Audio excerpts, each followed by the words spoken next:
New education hub में आप सभी लोगों का स्वागत है, जिसमें आप लोगों का एनसीईआरटी पर आधारित सभी कक्षाएं, जिसमें से आपको आज कक्षा 10 की विज्ञान की कक्षाएं प्रारंभ किया जा रहा है, जिसमें रसायन विज्ञान, जीव विज्ञान, भौतिक विज्ञान तथा पर्यावरण है।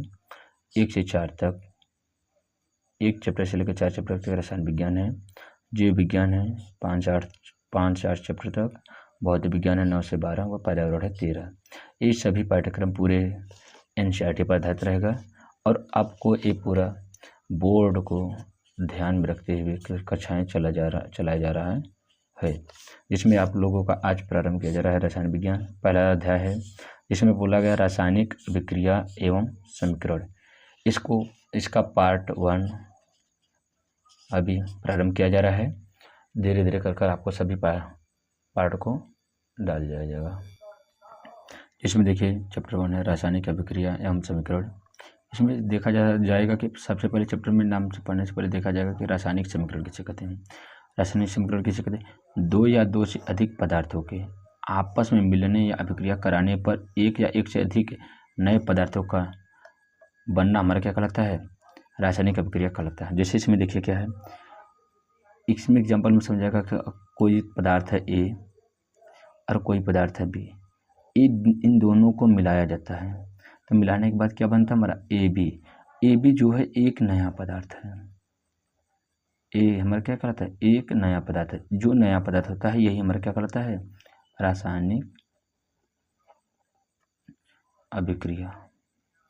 इसमें देखा जाता है जैसे कार्बन प्लस ऑक्सीजन मिलकर क्या बनता है हमारा? Carbon dioxide. यहाँ पर ऑक्सीजन की मात्रा कितनी है? 2 है। यहाँ पर कार्बन डाइऑक्साइड मिलाकर हमारा क्या बनेगा हमारा? Carbon dioxide. अब इसमें देखा जाता है ये जो कार्बन है वो ऑक्सीजन है, इन दोनों को इसमें क्या बोला जाएगा हमारा? अभिकारक। और ये जो नया पदार्थ बना इसको क्या बोला जाएगा हमारा? उत्पाद। अब ध्यान दीजिए कि इसमें क्या बोला गया? अभिकारक किसे कहते हैं या उत्पाद किसे कहते हैं? देखिए रासायनिक अभिक्रिया हम पढ़े हैं। रासायनिक अभिक्रिया में ये जो अभिकारक होता है ये क्या कहता है? ये भाग लेता है। कहा जा सकता है कि वह रासायनिक अभिक्रिया या अभिकारक किसे कहते हैं? रासायनिक अभिक्रिया में भाग लेने वाला पदार्थ हमारा क्या करता है? अभिकारक कहलाता है। अब उत्पाद क्या करता है? रासायनिक अभिक्रिया में भाग लेने के बाद जो नया पदार्थ बनेगा या नए पदार्थ का निर्माण होता है वो हमारा क्या कहलाता है? वो उत्पाद कहलाता है। इस आधार पर उसके आगे देखा जाता है तो हमारा क्या है? रासायनिक अभिक्रिया की पहचान कैसे किया जाता है? जैसे रासायनिक अभिक्रिया की पहचान निम्न प्रेक्षण द्वारा किया जा सकता है, जिसमें कहा जा सकता है अवस्था में परिवर्तन। जब 2 या 2 से अधिक पदार्थों को मिलाया जाता है तो उसकी अवस्था में परिवर्तन हो सकता है। रंग में परिवर्तन हो सकता है, रंग हल्का, गाढ़ा, लाल, पीला, नीला हो सकता है। ताप में परिवर्तन, ताप बढ़ भी सकता है, ताप घट भी सकता है। गैस में परिवर्तन, उसकी गैसीय अवस्था में भी क्या हो जाता है हमारा? परिवर्तन होता है। आगे देखिए इसमें क्या है। उसके बाद हमारा अगला पॉइंट आ जाएगा क्या? रासायनिक समीकरण। रासायनिक समीकरण क्या होता है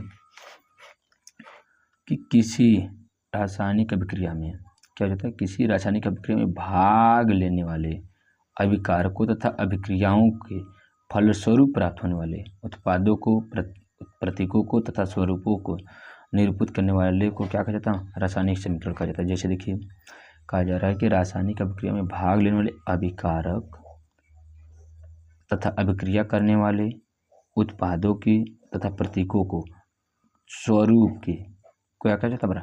निरूपित करने वाले को रासायनिक समीकरण कहा जाता है। जिसमें देखिए सोडियम प्लस जल है, ए मिलकर हमारा क्या? सोडियम हाइड्रोक्साइड प्लस जल बना रहे थे। इसमें देखिए सोडियम की हाइड्रोजन की मात्रा 2 है। इसमें देखा सोडियम व जल, सोडियम और हाइड्रोजन ये सब मिलकर हमारा क्या निर्माण कर रहे हैं? जल का निर्माण कर रहे हैं। अब देखिए इसमें हाइड्रोजन की मात्रा यहाँ पे कितनी है? 2। यहाँ पे हाइड्रोजन की मात्रा 2 है, लेकिन यहाँ पे 2 है। यहाँ पर हम क्या करेंगे?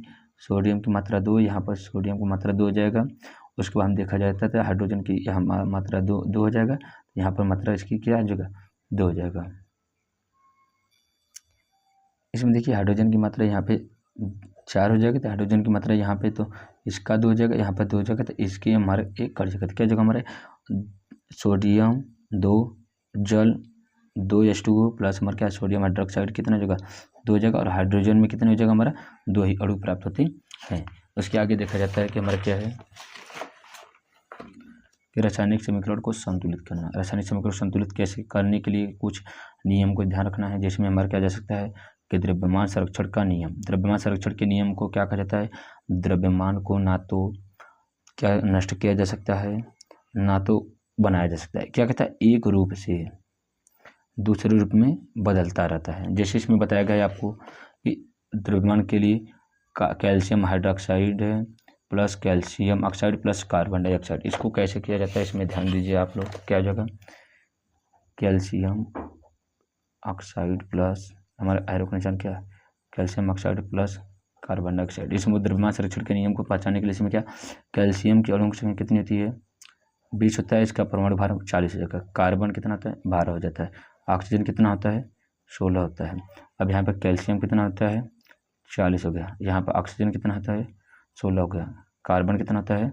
12 हो गया। अब देखिए इसमें बोला गया कैल्शियम कार्बोनेट, इसमें कैल्शियम की मात्रा 1 है, अणुओं की संख्या। अब कार्बन का 1, ऑक्सीजन का 3, तो यहाँ पर क्या हो जाएगा? कैल्शियम कार्बोनेट में क्या हो जाएगा? कैल्शियम 1 गुणे यहाँ पर कितना है? 40 है। तो कितना है? 40 प्लस कार्बन की मात्रा कितनी है? 1 गुणे कार्बन की मात्रा कितनी है? 12, परमाणु भार, अणुओं की संख्या ऑक्सीजन के 3 गुणे 16, कितना जगह? 40 से कम 40, 12 कम 12 प्लस 16 48। अब 48 में कितना जगह? 8 2 10 को 0 हासिल 1, 8 4 1 5 4 9 1 10, कितना जगह हमारा? 100 करने पे। इसमें अभिकारकों की मात्रा, अभिकारकों की मात्रा कितनी हो जाएगा? उसमें 100 है। अब देखा जाएगा उत्पाद कितने हो जाएंगे? कैल्शियम की मात्रा 40 है। देखिए इसमें इसको निकाला जाएगा, क्या है? Calcium oxide plus carbon dioxide. इसमें देखिए कैल्शियम की मात्रा कितनी है? 40 थी, तो यहाँ पे कितना हो जाएगा? 1 गुणे 40 प्लस का एक है ऑक्सीजन, ऑक्सीजन 1 गुणे 16 प्लस कार्बन कितना? 1 गुणे कितना? 12 प्लस 2 गुणे ऑक्सीजन 16, 40 से कम 40, 16 कम 16, 12 कम 12, 16 दूना 32, कितना जगह? 2 2 4 4 6 10 को 0 हासिल 1, 3 1 4 1 5 4 9 1 10। इसमें देखिए इसमें उत्पाद हो जाएगा। ये हमारा क्या कर रहेगा? उत्पाद।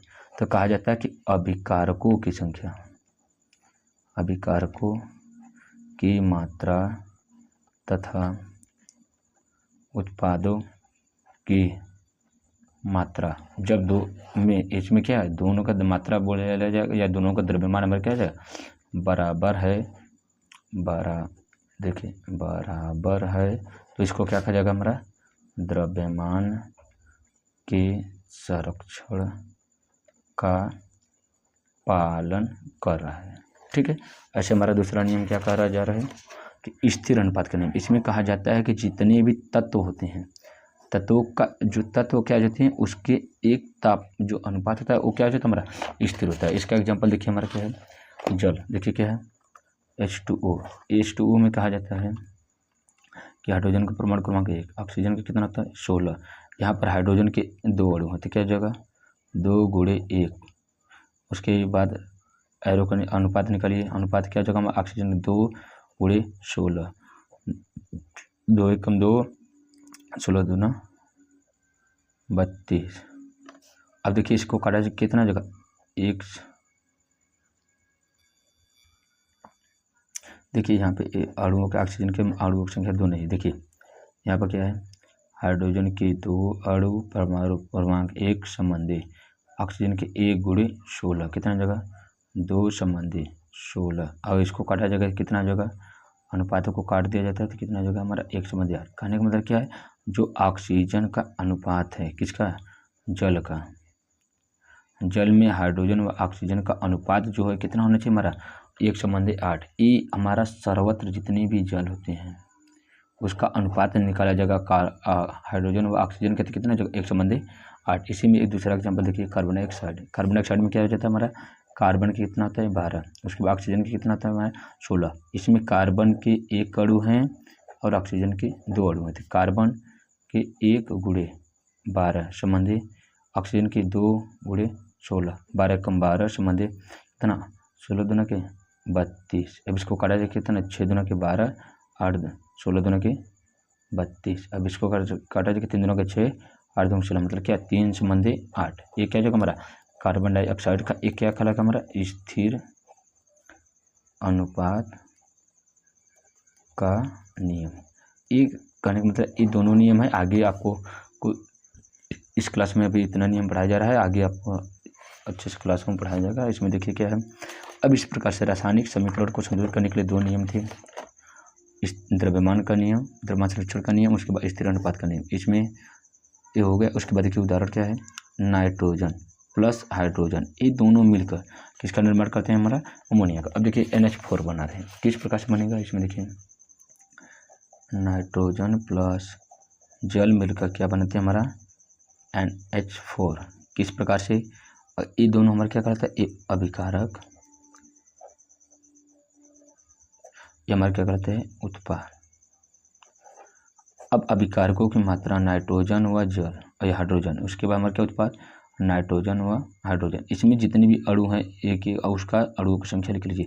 यहाँ पर नाइट्रोजन में कोई अणु नहीं है तो अपने अपने 1 हो जाएगा। यहाँ पर हाइड्रोजन कितने हैं, 2, तो 2 लिखिए। यहाँ पर नाइट्रोजन के 1, हाइड्रोजन के 4 है। अब देखिए ये हाइड्रोजन कितने हैं, 4 है। यहाँ पर हाइड्रोजन कितने हैं, 2। इसकी तुलना में ये 2 गुना ज़्यादा है, 2 गुना ज़्यादा है। तो दोनों समूह ये क्या है, ये अलग समूह में है तो ये अलग लिखिए, ये अलग समूह, ये अलग लिखिए।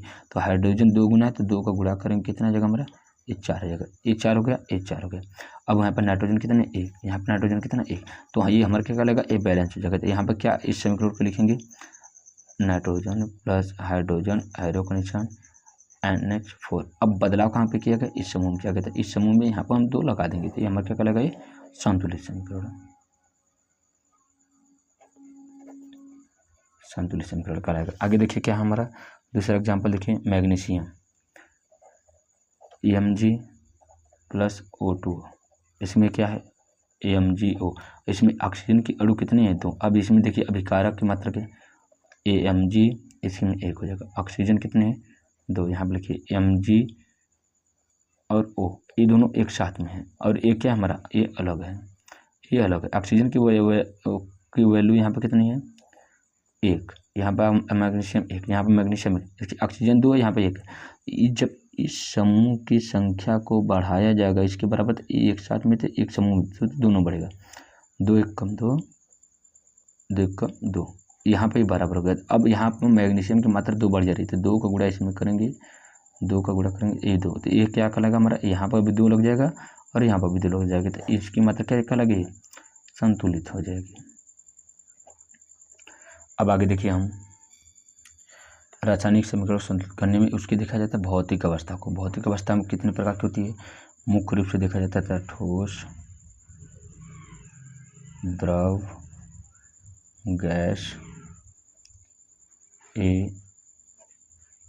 जलीय विलयन।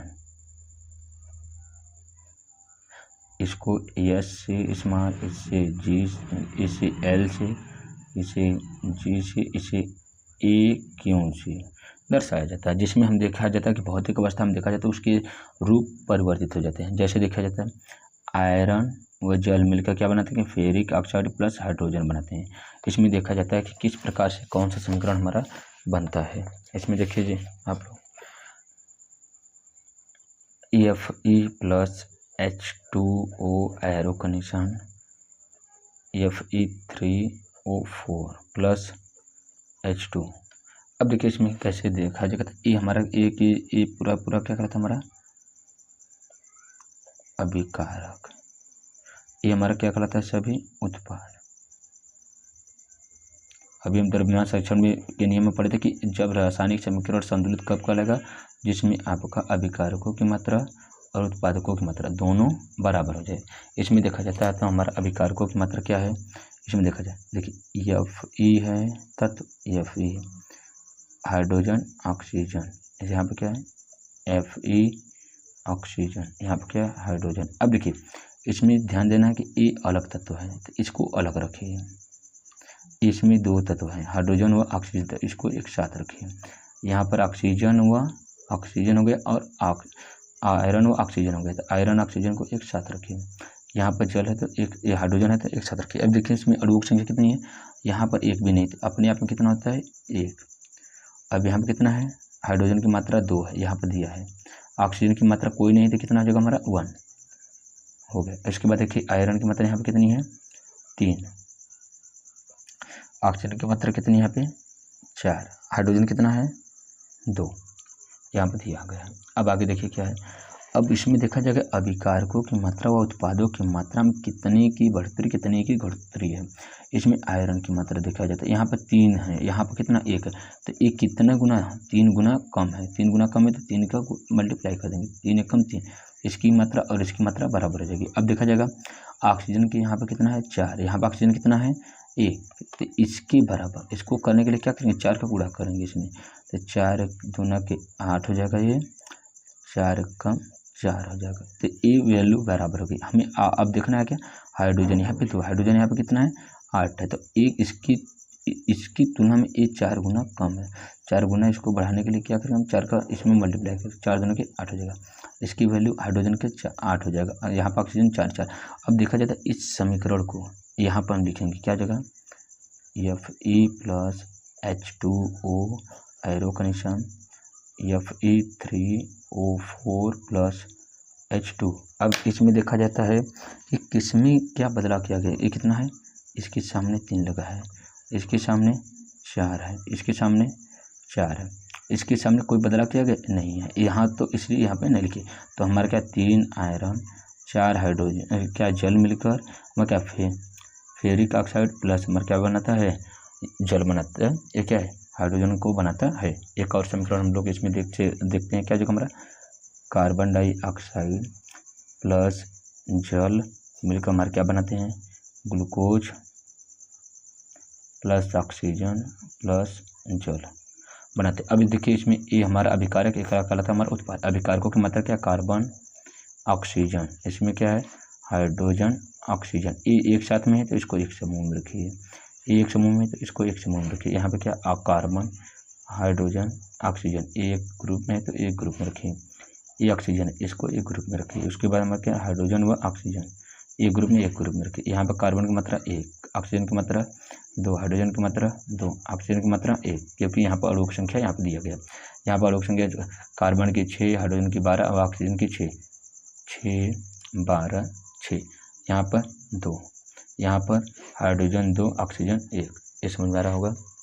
आगे देखिए क्या है, ये कार्बन की वैल्यू यहाँ पे 6, यहाँ पर 1 है, तो इसकी तुलना में मतलब अभिकारक उत्पाद की तुलना में अभिकारक हमारा क्या 6 गुना कम है, तो 6 गुना कर इसको बढ़ाना होगा। तो क्या करेंगे, दोनों में किसमें, कार्बन व ऑक्सीजन दोनों में इसका मल्टीप्लाई करेंगे, कितना जगह 6, यहाँ पर कितना जगह 12, ये इसकी वैल्यू कितनी जगह, कार्बन 12 हो जाएगा। अब यहाँ पे देखिए कार्बन बराबर हो गया। अब देखिए ऑक्सीजन की वैल्यू यहाँ पे 12 है, यहाँ पे ऑक्सीजन की वैल्यू और 2 जगह दिया है, तो इसको हम बढ़ाने के लिए इसमें एक समूह को खत्म कर देंगे बढ़ाकर, इसमें क्या करेंगे 12 हो जाएगा। अब अगला देखिए, यहाँ पर हाइड्रोजन की वैल्यू 12 है, यहाँ पर हाइड्रोजन की वैल्यू 2 है, 12 2 14, यहाँ पर 7 को मल्टीप्लाई करेंगे तो दोनों की वैल्यू बराबर हो जाएगी। लेकिन विषम संख्या में न जाकर हम जाएंगे सम संख्या में, तो उसकी संख्या को आगे बढ़ाएंगे तो हमें दोनों को वैल्यू को बराबर किसको, उत्पादों की और अभिकारकों की मात्रा को बराबर लेना। तो यहाँ पर 12 का करेंगे तो ऊपर नीचे दोनों में, और हाइड्रोजन व ऑक्सीजन में, तो दोनों 12 दूना के 24, 12 कम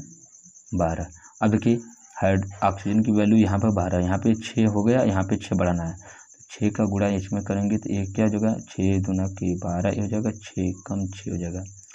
तो यहाँ पे देखिए हाइड्रोजन की वैल्यू 6 और 6 12 हो गया, हाइड्रोजन कितना है यहाँ पर 24, तो 12 24। अब देखिए कहाँ पे बदलाव किया गया इसमें, ध्यान दीजिए। अब इस समीकरण को हम यहाँ पर लिखेंगे क्या जगह, कार्बन डाइऑक्साइड प्लस जल एरो का निशान glucose C6H12O6 plus O2 plus H2। अब बदलाव कहाँ पे किया गया, यहाँ पे 6 लगा है, यहाँ पे 6 लगा है, यहाँ पे कितना लगा है 12 लगा है, यहाँ पे कितना है 6, यहाँ पे कितना है 6, ये हमारा क्या लगा संतुलित समीकरण,